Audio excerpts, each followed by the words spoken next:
wish I had the courage to live a life true to myself, not the life others expected of me. According to the research of Bronnie Ware, this is the most common regret that people express at the end of their lives. Hi there, my name is Pascal Kolbe, and I want to warmly welcome you to Ikigai Plus. The purpose of Ikigai Plus is to help you live a life true to yourself by guiding you through a process of self-discovery and reflection so that you can put words on what is most important to you and create your own notion of success. This is probably different from the notion of success of another person or of society. Through this process, you can put what matters most to you at the center of your day-to-day. Your path to a fulfilling life will likely look different from someone else's, and that's okay.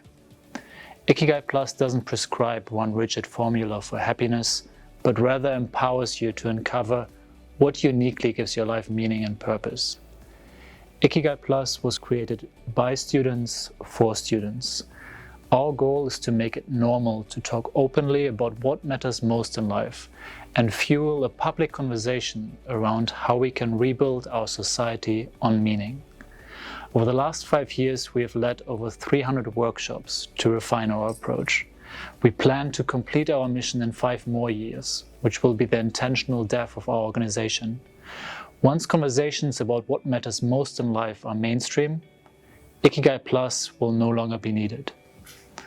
To set out on this journey, let's take a look at the situation we are currently collectively facing, because we believe that the story that there's to tell is one of the most important and least well-told stories of our time. And it will give us enough context and depth to head into the Ikigai process. I want to start us off with a poem written by ChatGPT 3.5 in May 2023.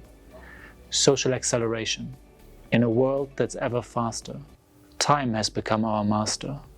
The seconds tick, the minutes fly.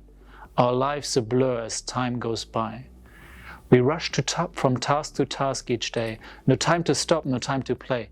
The world spins faster, we can't keep pace. Our minds grow weary, our essence fades. Alienation, disconnection grow. As time moves on with no plateau, our lives slip by, a blur of haste, as we struggle to keep up with the race. Oh, for a moment to catch our breath, to slow the pace and find some rest, to feel alive, to truly thrive in a world where time no longer drives. From a world where fundamental technological and societal changes took place between generations, we now live in a world where both society and our personal lives are rapidly and continuously becoming more complex, ambiguous, volatile, and uncertain. You can always find the scientific sources directly in brackets behind the quote. We're running through the forest more and more blindly, more and more quickly. And as we are running more and more quickly in an environment that itself complexifies, we collectively create more and more results that no one wants. Global warming, species extinctions, social injustice. The mystery behind the poly crisis is that no one wakes up in the morning and says to themselves, today I'm going to destroy the ecosystems of the world, hurt the people around me, and why not create suffering for myself in the process? The research of the MIT U Lab famously titled this disconnect from reality, the 3 divides. Let's take a look for a moment at these 3 divides: the ecological, social, and spiritual divide. The ecological divide is a disconnection between self and nature, and it expresses itself in many forms. One of these is global warming.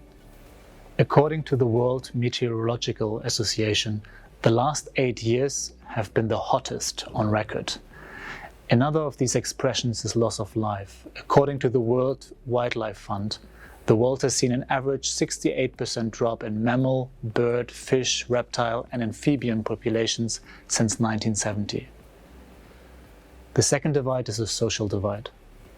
a disconnection between self and others. This shows itself, for example, through growing inequality. According to Oxfam, 62 people have more money than 50% of the world's population combined. This is about as many people as can fit into a regular bus. We're also facing globally a loneliness epidemic. A recent survey showed that only half of the people are currently satisfied with their number of friends. The last divide is the spiritual divide, a disconnection between self and self. Before the COVID-19 pandemic, approximately 1 out of 10 people struggled with their mental health and depressive symptoms. 2 years later, this number is approximately 4 out of 10. We're facing a paradox. Life should be getting easier, but it's not. It's a paradox of the modern world. At the very moment that science and technology are providing us previously unimaginable longevity, health and social interactions, so many of us struggle to live meaningful, peaceful lives, full of love and contribution. This growing disconnection from ourselves, others, and the world shows itself in a recent survey from the Prince Trust in the UK.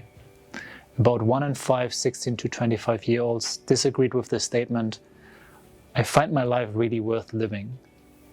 And 1 out of 4 disagreed with the statement, "I find my life has a sense of purpose."